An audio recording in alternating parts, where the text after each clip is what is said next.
Hey, happy Thursday, everyone. There is a quote by a famous sermon by Jonathan Edwards. He was a famous Puritan pastor in the 1700s. And he said this, quote, "If people don't bring their practices to agree with their principles, they will bring their principles to agree with their practices." I think today's passage in Hosea chapter 5 has something to say about that. Hi, I'm Pastor Mark. We're with Heights Christian Church. And you know what we're doing is we are going through the Bible in 5 years together as a body. We're all reading the same passages of Scripture together on the same day. And we invite you to be a part of that with us. So if you want, if you'd like, we encourage you to subscribe to our channel and do that with us. You'll get a notification every morning, and we will read through the Bible together. And we are in year 5. So, speaking of 5, we're going to be doing Hosea chapter 5 today. So, without further ado, let's dive right into it. Chapter 5. Hear this, you priests. Pay attention, you Israelites. Listen, royal house. This judgment is against you. You have been a snare at Mizpah, a net spread out on Tabor. The rebels are knee-deep in slaughter, and I will discipline all of them. I know all about Ephraim. Israel is not hidden from me.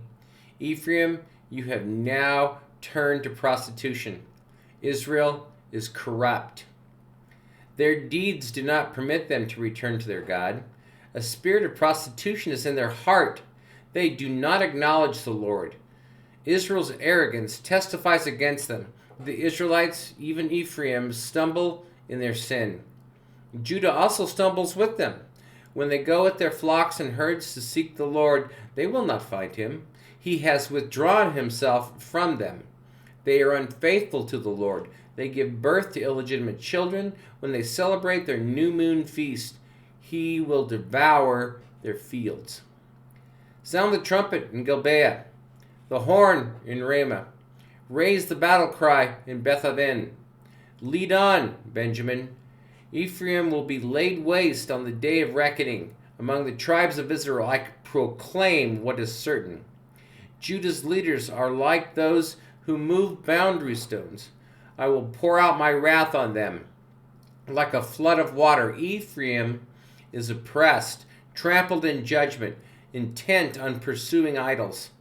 I am like a moth to Ephraim, like rot to the people of Judah. When Ephraim saw his sickness and Judah his sores, then Ephraim turned to Assyria and sent to the great king for help. But he is not able to cure you, not able to heal your sores. For I will be like a lion to Ephraim, like a great lion to Judah. I will tear them to pieces and go away. I will carry them off with no one to rescue them. Then I will return to my lair until they have borne their guilt and seek my face.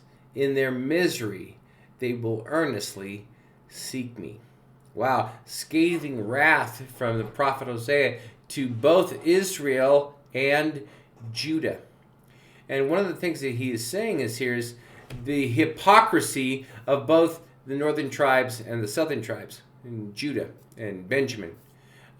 They say one thing and they do something completely different. So when they are going to the sacrifices and they're seeking the Lord, they're not really seeking the Lord. They're just doing it out of obligation and not really seeking the Lord. They may be going to church, but the rest of their week is filled with sin and degradation. And this is one of the problems. Some things stay the same. There's nothing new under the sun, as the case may be. There are many people in today's day and age that show up at church and say all the right things, but in actuality, their lives are not guided by God, and they're not guided by His Word. They are just saying the sort of the get out of jail, get out of hell free card, and it's just not correct.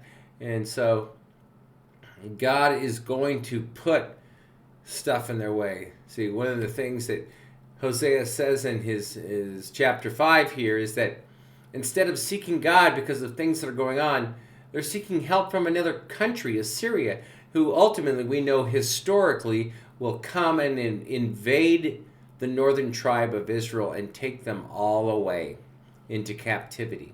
And so this is something that Hosea is trying to warn the people. Remember, at this time, there's both in Israel, there's both in Judah. And he's saying this is going to happen, and it's during the reign of Jeroboam II. Everything is going supposedly well. The country is doing great. There's lots of financial, a lot of real estate has been taken back over by Israel. But in fact, they are not doing what they're supposed to be doing. And he calls it idolatry because they're looking to everything else except God.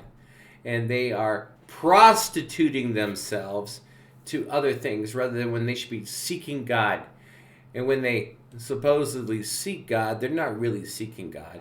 And God, it says, one of the things that's astounding in this passage is that God tells Israel, I see you. Nothing is hidden from me.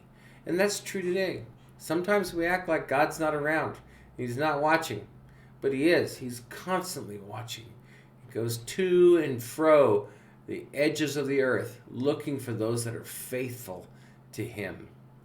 Won't you be one of those? That's my encouragement for you, to you today. And we will see you tomorrow.